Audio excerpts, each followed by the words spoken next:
The alarm clock buzzed at 5:30 in the morning, just like it had every day for the past 2 years. Maria rolled over and hit the snooze button, giving herself 5 more precious minutes before facing another long day ahead. Her small apartment was quiet except for the gentle breathing coming from the bedroom next door, where her 7-year-old daughter Chloe was still fast asleep. Maria dragged herself out of bed and walked to the tiny kitchen. The refrigerator hummed loudly, a constant reminder that it was on its last legs. She opened it and stared at the nearly empty shelves. A half-gallon of milk, some leftover pasta from 3 days ago, and a few slices of bread. That was it. She closed the door and leaned against it for a moment, taking a deep breath. The bills on the kitchen counter seemed to multiply every day. Rent notice, electricity bill, Chloe's school expenses. The numbers blurred together, but the total was always the same, more than what she could afford. Maria had been behind on rent for 2 months now, and her landlord was getting impatient. She'd managed to convince him to wait just a little longer, promising that things would get better soon, but deep down she wasn't sure how. After a quick shower, Maria quietly got ready for work. She put on her uniform, a simple white shirt and black pants, and tied her dark hair back in a ponytail. Before leaving, she peeked into Chloe's room. Her daughter was curled up under a thin blanket, clutching her favorite stuffed rabbit. Maria felt her heart tighten. Chloe deserved so much better than this constant worry about money. She left a note on the kitchen table like she did every morning. "Good morning, sunshine. Cereal is in the cupboard. I'll be back tonight. Love you more than the stars, Mom." It was their little tradition. Even when times were tough, Maria tried to leave something cheerful for Chloe to wake up to. The walk to Joe's diner took 20 minutes. Maria couldn't afford to fix her old car, so she walked everywhere. Rain or shine, hot or cold, she made that walk twice a day. The diner sat on the corner of Main Street and Fifth Avenue, with its faded red sign and cracked vinyl booths. It wasn't much to look at, but it had been her lifeline for 2 years.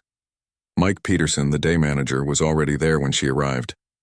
He was a stern man in his 50s with gray hair and a permanent frown. Mike ran the diner like a military operation. Every rule had to be followed exactly, no exceptions. He'd made that clear from her first day.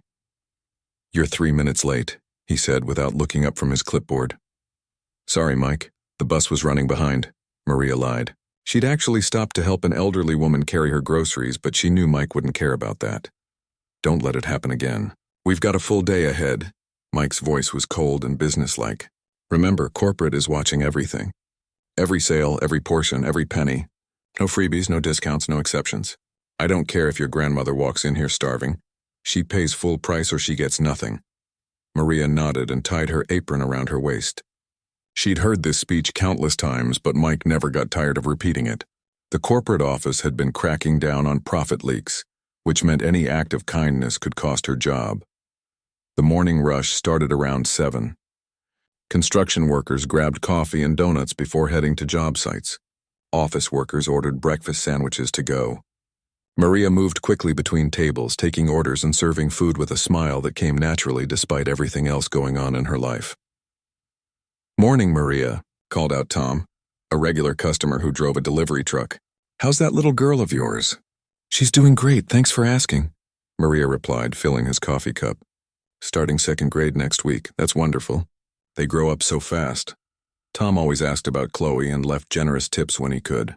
There were several customers like that, people who seemed to understand that Maria was working hard for more than just herself. But not everyone was so kind. Around 10:30, a woman in an expensive suit complained loudly about her eggs being slightly overcooked. She demanded a new meal and wanted it taken off her bill. When Maria politely explained that she'd have to check with Mike first, the woman rolled her eyes and made comments about incompetent service. Maria felt her cheeks burn with embarrassment as other customers stared. She wanted to defend herself, to explain that she was doing her best, but she bit her tongue. She needed this job too much to risk making a scene. Mike reluctantly agreed to comp the meal, but he wasn't happy about it. "That's coming out of your section's daily profit," he warned Maria. "Corporate tracks everything and they don't like complaints." As the lunch rush approached, Maria's feet were already aching. She'd been on them for 6 hours straight and she still had another 8 to go. During her break, she sat in the small employee area behind the kitchen and called to check on Chloe. "Hi, Mom. Chloe's cheerful voice always lifted Maria's spirits. I'm playing with the neighbor's cat. She's so fluffy. That sounds fun, sweetheart. Did you eat your breakfast? Uh-huh. And I brushed my teeth, just like you said. Good girl. I'll be home around 11 tonight, okay? There's soup in the can for dinner, and Mrs. Garcia next door said she'd check on you. Okay, Mom, I love you. I love you too, baby. More than all the stars in the sky. After hanging up, Maria sat quietly for a moment. She thought about other mothers who could afford to take their children to movies or buy them new clothes without counting every dollar. She thought about what it would be like to come home at a reasonable hour, to help with homework, to read bedtime stories instead of collapsing exhausted into bed. The afternoon brought its own challenges. A group of teenagers came in and made a mess, leaving without tipping. An elderly man counted out exact change for his coffee, apologizing for not having more. Maria could see the shame in his eyes, and it broke her heart. She wanted to tell him the coffee was on the house, but Mike was watching from behind the counter. Around 4 o'clock, Maria noticed a young mother with 2 small children sitting in the corner booth. The woman was studying the menu carefully, calculating prices in her head. Maria recognized that look. She'd worn it herself many times. The children were well-behaved but clearly hungry, sharing a single kid's meal between them. When Maria brought their order, she, accidentally, brought an extra side of fries. Kitchen made too many, she said quietly, winking at the mother. It was a small lie, but seeing the children's faces light up made it worth the risk. By the time her shift ended at 11:30, Maria's entire body ached. Her feet throbbed, her back was stiff, and she had a headache from the diner's bright fluorescent lights. But she'd made $68 in tips, enough to buy groceries for a few days and maybe put something toward the electric bill. The walk home was quiet and cold. Most of the streetlights on her block were broken, making the neighborhood feel even more tired than it was. Maria thought about Chloe sleeping peacefully at home, trusting that her mother would somehow make everything work out. She unlocked the apartment door as quietly as possible. Chloe had left her a drawing on the kitchen table, a picture of the 2 of them holding hands under a rainbow. At the bottom, in careful second-grade handwriting, it said, "My mom is the best mom in the world." Maria smiled for the first time all day. Tomorrow would bring the same struggles, the same difficult customers, the same impossible choices between kindness and keeping her job. But tonight, looking at her daughter's drawing, she felt rich in the only way that really mattered. The Tuesday evening shift started like any other. Maria had been working since 6 in the morning, and her feet felt like they were on fire. The dinner crowd was smaller than usual because of the heavy rain that had been falling all day. Water dripped from customers' coats and umbrellas, creating small puddles by the front door that she had to mop up every few minutes. Mike was in one of his moods again. He'd been walking around with his clipboard all day, checking everything twice and making notes. Corporate had called that morning about profit margins, and he was taking it out on everyone. Earlier, he'd written up Jenny, the other waitress, for giving a customer extra ketchup packets without charging for them. "Remember, ladies," Mike announced loudly from behind the counter, "every single thing costs money. Ketchup, napkins, even the little mints by the register. Nothing is free in this business. I don't want to see anyone giving away so much as a toothpick." Maria wiped down table 6 for the 3rd time and glanced at the clock. 7:30. Just 4 more hours until she could go home to Chloe. The rain was getting heavier, beating against the windows like angry fingers. The few customers in the diner seemed tired and grumpy, probably wishing they were home too. That's when the door opened with a jingle of the little bell above it. A small boy walked in, maybe 8 or 9 years old. His clothes were soaked through, and his sneakers made squelching sounds on the wet floor. He stood by the door for a moment, looking around nervously before walking slowly toward the counter. Water dripped from his dark hair onto his shoulders. Maria watched him carefully. Something about the way he moved seemed off. He kept glancing toward the door like he might run back out at any moment. When he reached the counter, he had to stand on his tiptoes to see over it. Excuse me," he said in a small voice. Mike looked up from his paperwork with annoyance. "What do you want, kid? You're dripping all over my floor." "I was wondering," the boy's voice was barely above a whisper, "how much does food cost?" "Depends what you want. Menu's right there." Mike pointed to the board above the counter without really looking at the child. Maria moved closer, pretending to clean nearby tables. The boy was shivering, whether from cold or nerves, she couldn't tell. He reached into his pocket and pulled out a small handful of crumpled dollar bills and loose change. His fingers were red from the cold as he carefully counted the money. 1, 2, 3, he whispered to himself. $3.47. He looked up at the menu board, his eyes moving across the prices. Even the cheapest item, a plain hot dog, cost $4.50. Maria watched his face fall as he realized he didn't have enough money for anything. I guess I don't have enough, he said quietly. Then you'd better get going, Mike said without looking up. This isn't a homeless shelter. The boy's cheeks turned red, but he didn't move. Please, sir. I haven't eaten anything today except some crackers at school. My mom is working late and I don't know when she'll be home. Something in Maria's chest tightened. She looked at this little boy, soaked and hungry, and saw her own daughter. What if Chloe was somewhere alone and hungry, counting change and hoping someone would be kind? Where's your mom working? Maria asked gently, walking over to the counter. The boy looked up at her with grateful eyes like he was relieved that someone was actually listening. She cleans offices downtown. She said she might have to work all night because they're behind schedule. She left me money for dinner, but I lost it somewhere. I think it fell out of my pocket when I was running from the rain. Mike snorted. Not our problem, kid. Either buy something or leave. Maria felt anger rising in her chest, but she kept her voice calm. What's your name, sweetheart? Tyler, the boy said.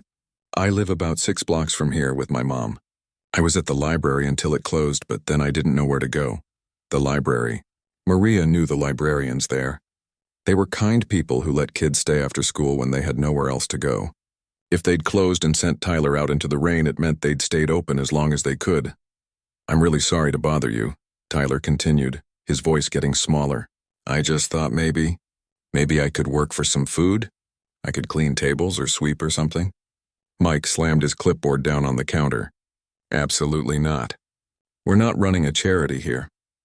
Kid, you need to leave now. Maria looked at Tyler's face at the way his lower lip was trembling even though he was trying so hard to be brave. She thought about Chloe at home, warm and safe, trusting that her mother would always make sure she had enough to eat. She thought about all the times she'd gone hungry herself so Chloe could have seconds at dinner. Wait, she said suddenly. Tyler, why don't you sit in that booth over there? Let me see what I can do. Maria. Mike's voice was sharp with warning. Don't even think about it. But Maria was already walking toward the kitchen. She grabbed a plate and filled it with chicken tenders, fries, and a small cup of vegetable soup. It was one of the kids' meals, the kind that usually came with a toy and a juice box. She added the juice box too. Maria, Mike's voice was getting louder. Put that plate down right now. She ignored him and carried the food to Tyler's booth. The boy's eyes went wide as she set it down in front of him. But I don't have enough money, he whispered. Don't worry about it, Maria said softly. Just eat. Tyler picked up a chicken tender with shaking hands and took a bite. His eyes closed for a moment like it was the best thing he'd ever tasted. Thank you, he said, and Maria could see tears mixing with the rainwater on his cheeks. Maria Rodriguez. Mike's voice boomed across the diner. Get over here right now! Every customer in the place was staring now. Maria walked slowly back to the counter, her heart pounding. She knew what was coming, but she didn't regret it. Not for a second. What did I tell you about giving away food? Mike's face was red with anger. What did I tell you not even an hour ago? He's just a child, Mike. He's hungry and cold, and I don't care if he's the president's kid. The rule is the rule. No free food, ever. Mike was shouting now, spit flying from his mouth. You just cost this restaurant $4.50 plus the cost of that juice box. I'll pay for it myself, Maria said quietly. Just like always. No, you won't, because you're fired. Right now, take off that apron and get out. The diner went completely silent except for the sound of rain on the windows and Tyler quietly eating his meal. Maria felt like the floor had dropped out from under her. Fired. The word echoed in her head. Mike, please. I need this job. I have a daughter. Should have thought about that before you decided to play Mother Teresa. Apron, now. With shaking hands, Maria untied her apron and set it on the counter. She looked around the diner at the faces staring at her. Some looked sympathetic. Others just looked uncomfortable, like they wanted to disappear.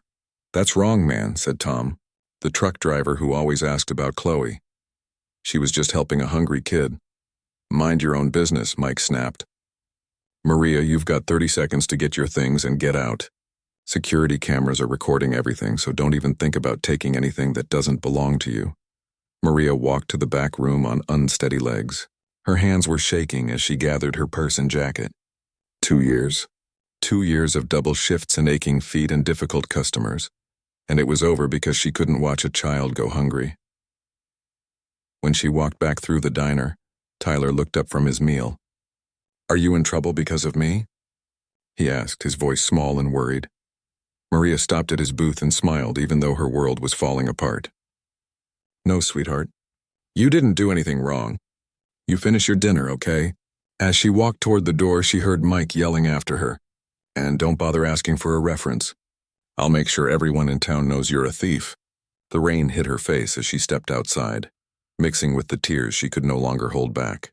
She had no job, no money, and no idea how she was going to tell Chloe that everything was about to change. The rain felt colder now as Maria walked home through the empty streets. Each step seemed heavier than the last, and not just because of her soaked shoes. The weight of what had just happened was slowly sinking in. She was unemployed. After 2 years of loyal service, of never missing a day, of always staying late when needed, she was out on the street because she fed a hungry child. Her phone buzzed in her pocket. It was Mrs. Garcia, her neighbor. "Maria?" I heard shouting next door. "Is Chloe okay?" "Chloe's fine," Maria said, trying to keep her voice steady. "She's probably having bad dreams. I'll be home in 20 minutes.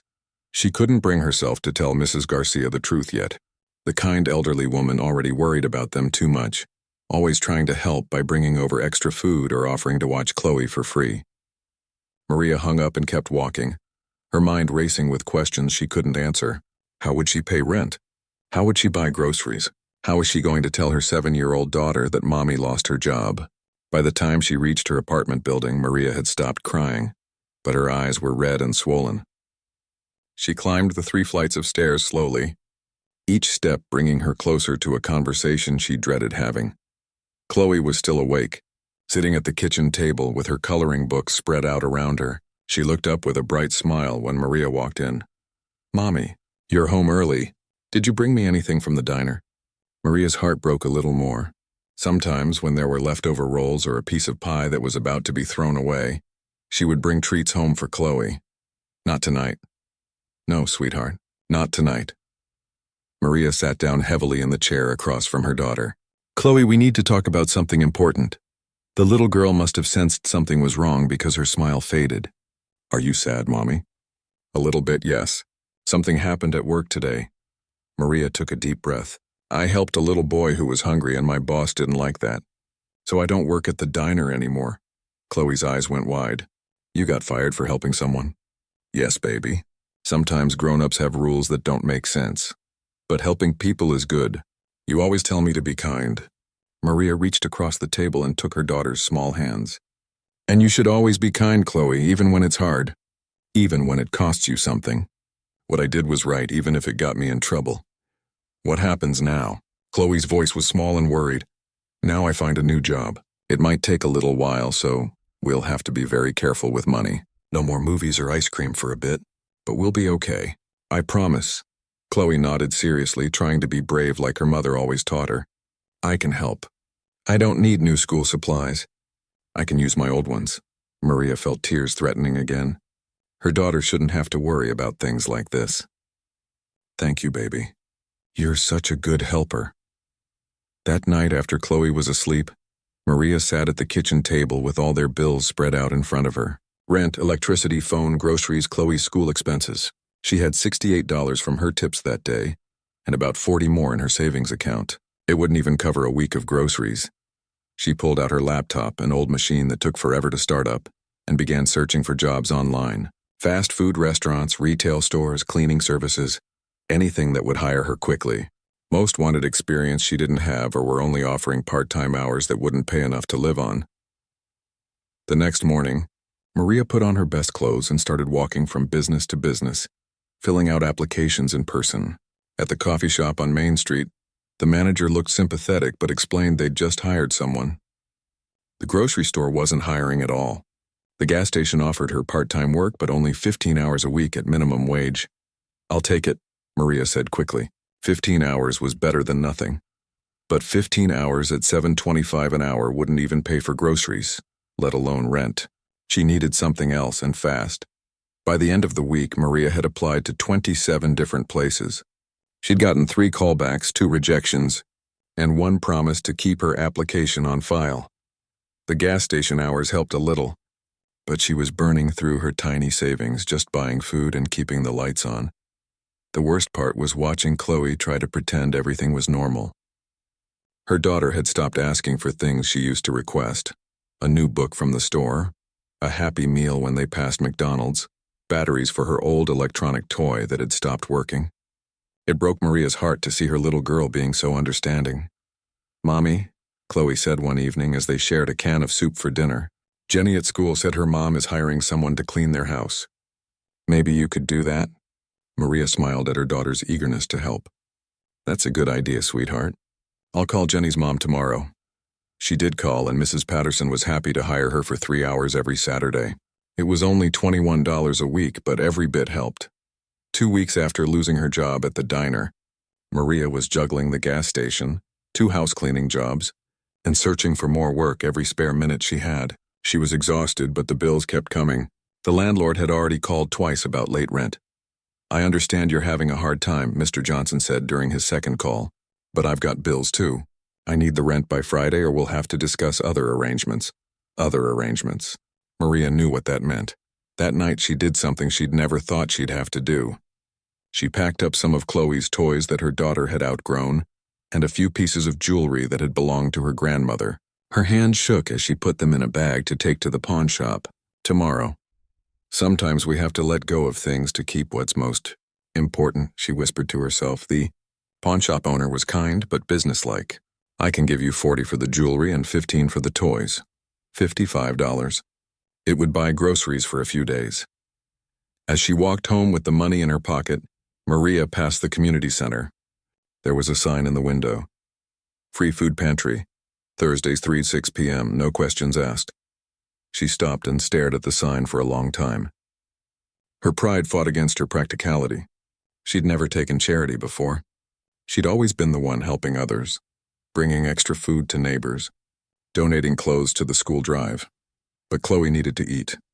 That Thursday, Maria stood outside the community center for 10 minutes before she found the courage to go in. The volunteers were friendly and didn't make her feel ashamed. They gave her a bag of groceries, canned vegetables, pasta, peanut butter, bread, even some fresh apples. "Thank you," Maria said quietly. "We've all been there," replied the volunteer, a woman about her own age. "There's no shame in needing help sometimes." Walking home with the free groceries, Maria felt a strange mix of gratitude and determination. Yes, she was struggling. Yes, things were harder than they'd ever been, but she was still standing. She was still fighting for her daughter, still refusing to give up. That night, as she tucked Chloe into bed, her daughter asked, "Mommy, are you sorry you helped that boy at the diner?"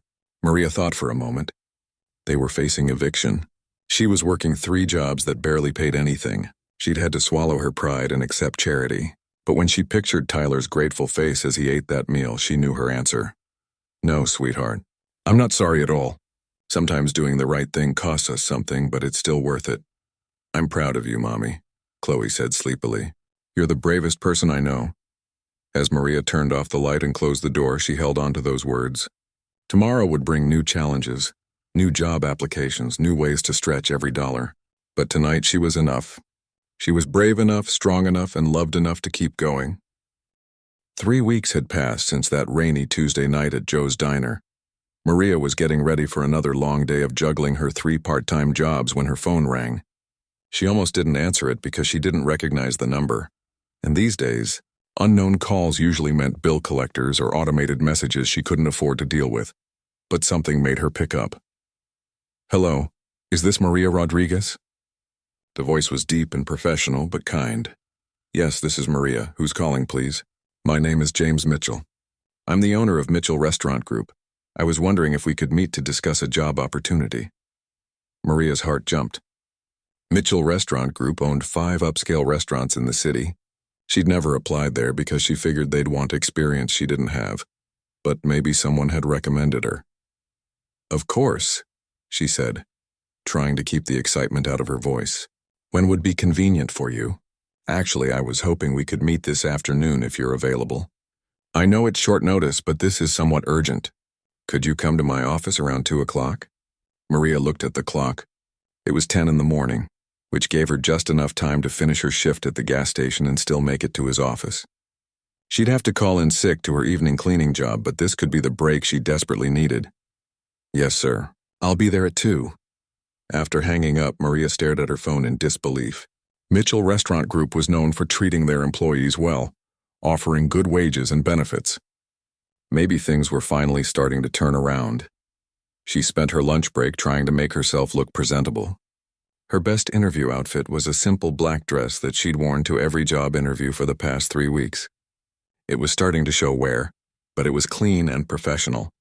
She borrowed some makeup from her neighbor, Mrs. Garcia, and tried to cover the dark circles under her eyes that came from working 3 jobs and worrying about bills. The Mitchell Restaurant Group office was in a tall building downtown, the kind of place Maria had never imagined herself working.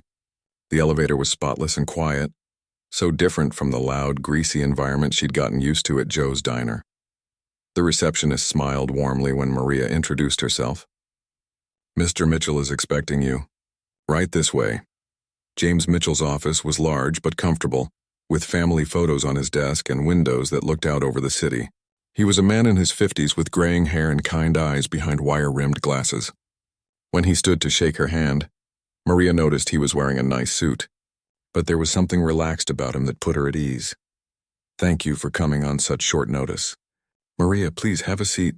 Maria sat down carefully, her purse clutched in her lap. Thank you for considering me for a position, Mr. Mitchell. I have to admit, I'm curious how you heard about me. James smiled and leaned back in his chair. That's actually quite a story. Let me ask you something first. Do you remember serving a young boy at Joe's Diner about 3 weeks ago? A child who was caught in the rain and didn't have enough money for food? Maria's heart stopped. Tyler, she whispered. Yes, Tyler. Tyler is my nephew. The room seemed to spin around Maria. Tyler was this man's nephew? The hungry little boy she'd fed was related to one of the most successful restaurant owners in the city? I don't understand, she managed to say. James leaned forward, his expression serious but warm. Tyler's mother, my sister Lisa, works 2 cleaning jobs to support them. She's a single mom just like you, and sometimes she has to work late. That night, Tyler was supposed to wait at the library until she could pick him up. But they closed early due to a staff emergency. Maria nodded slowly, remembering how Tyler had mentioned the library. Tyler called me that night crying, James continued. He told me about this kind waitress who gave him food when he was hungry and scared. He said she got in trouble with her boss and he was worried it was his fault. He couldn't stop talking about how nice you were to him. It wasn't his fault, Maria said quickly. He didn't do anything wrong. He was just a hungry child. Exactly, James smiled. That's exactly what Lisa and I thought. We were so grateful to you for taking care of him when he needed help. But Tyler kept saying he felt bad that you lost your job because of him. Maria felt tears starting to form. I would do it again. I have a daughter, and if she was alone and hungry somewhere, I'd want someone to help her. I know you would, and that's exactly why I'm here. James stood up and walked to his window. I decided I needed to learn more about the woman who risked her job to feed my nephew. So I did some investigating. Investigating? Maria's voice was small. I went to Joe's Diner and talked to some of the other customers. Do you know what they told me? James turned back to face her. They told me about a waitress who always remembered their orders, who asked about their families, who sometimes brought extra napkins to the elderly gentleman who spilled his coffee. They told me about someone who worked harder than anyone else but never complained. Maria felt her cheeks burning with embarrassment and pride at the same time. I also spoke with Tom, the truck driver. He had some very interesting things to say about you. James returned to his seat. He told me you once stayed late to help him call his daughter when his phone died, even though your shift was over. He said you always asked about his family and remembered important things like when his grandson was in the hospital. Tom is a good man, Maria said softly.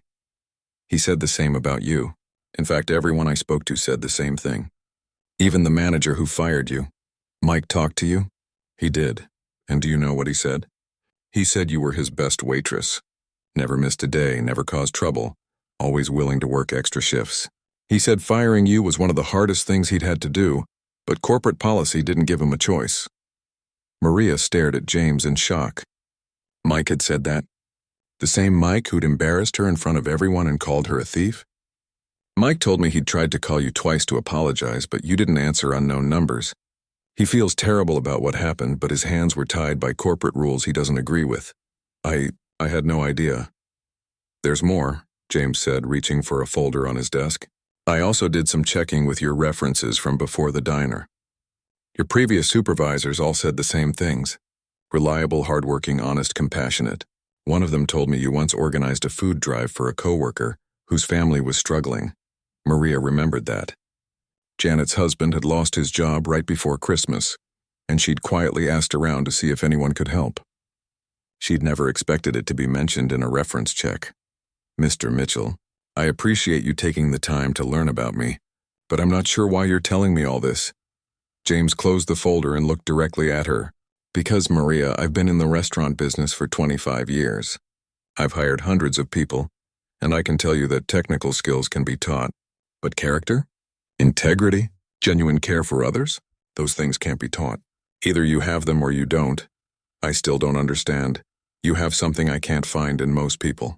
You put human kindness above your own safety. You risked everything to help a child you'd never met before. And even now, knowing you lost your job because of it, you say you'd do it again. Maria nodded. I would. That's exactly the kind of person I want working for me. Actually, that's the kind of person I want running one of my restaurants. Running a restaurant? Maria's voice came out as a squeak. James smiled broadly. Maria Rodriguez, I'd like to offer you the position of assistant manager at my flagship restaurant, Bella Vista.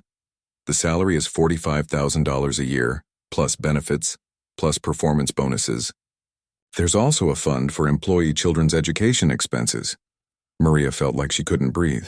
$45,000? That was more than double what she'd made at the diner, even working all those extra shifts. But I don't have management experience, she whispered. You have something better. You have the heart for it. The rest we can teach you. Maria started crying then, right there in his office. 3 weeks of fear and struggle and sleepless nights came pouring out of her. James quietly handed her a box of tissues and waited. I'm sorry, she said finally. It's just, I was so scared. I didn't know how I was going to pay rent or buy groceries or... You don't have to apologize for having feelings, Maria. What you've been through would break most people. But you kept going, kept trying, kept taking care of your daughter. That takes incredible strength. So this is real? This is really happening? It's really happening. Tyler and Lisa wanted to be here when I made the offer, but they're both working. But they wanted me to tell you something. James reached into his pocket and pulled out a small piece of paper. Tyler drew this for you. Maria unfolded the paper. It was a child's drawing of 2 people sitting at a table. One was clearly meant to be Tyler, and the other was a woman with dark hair and a big smile. At the bottom, in careful letters, it said, "Thank you for being kind to me." Looking at that simple drawing, Maria finally understood that everything was going to be okay. Maria's hands were shaking as she stood in front of the mirror on her first morning as assistant manager at Bella Vista. She'd bought a new outfit with her signing bonus, a professional navy blue dress that made her feel confident and capable. Chloe sat on the bed behind her, chattering excitedly about her mom's new job. Do you get to boss people around now? Chloe asked, swinging her legs. Not boss them around, sweetheart. Help them do their best work and make sure customers have a good experience. Like you always did at the old place? Exactly like that, but now I get to help other people do it too. The first week at Bella Vista was overwhelming but wonderful. The restaurant was nothing like Joe's Diner. Everything was clean and modern with soft lighting and comfortable chairs. But more importantly, the staff treated each other with respect. James had created a workplace where people actually wanted to be. The secret, James told Maria during her training, is remembering that happy employees create happy customers. When people feel valued and supported, they naturally do their best work. Maria soaked up everything like a sponge. She learned about inventory management, staff scheduling, customer service standards, and financial reports.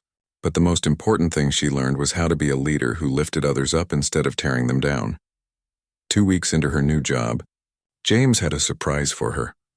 "There's someone here who wants to see you," he said with a smile, leading her to his office. When Maria opened the door, Tyler jumped up from his chair and ran to hug her. He was cleaned up and wearing new clothes, but she recognized his bright smile immediately. "You're the kindness lady," he said, squeezing her tight. "Uncle James told me you work here now." Behind Tyler stood a woman about Maria's age with tired but grateful eyes. "I'm Lisa, Tyler's mom. I can't thank you enough for what you did that night." "You don't need to thank me," Maria said, kneeling down to Tyler's level. "How are you doing, buddy?" "Really good. Mom doesn't have to work so late anymore because Uncle James gave her a better job. And guess what? She said we can get pizza next Friday." Lisa laughed. "James offered me a position managing the cleaning contracts for all his restaurants. Better hours, better pay, and I get to be home with Tyler in the evenings." Over lunch, Lisa shared her story. She'd been working 2 cleaning jobs, barely making ends meet. Constantly worried about Tyler being alone after school. Now for the first time in years, she felt secure. "One act of kindness created all this," Lisa said, gesturing around the restaurant. "You helped Tyler, which led James to help both of us, which led to you getting this amazing opportunity. It's like kindness multiplied itself." That conversation stuck with Maria as she grew into her role at Bella Vista. She was a natural leader, treating her staff the way she'd always wanted to be treated. When someone made a mistake, she helped them learn from it instead of yelling. When employees had personal problems, she worked with them to find solutions. The restaurant's customer satisfaction scores went up, and staff turnover went down, but Maria couldn't stop thinking about Joe's Diner and all.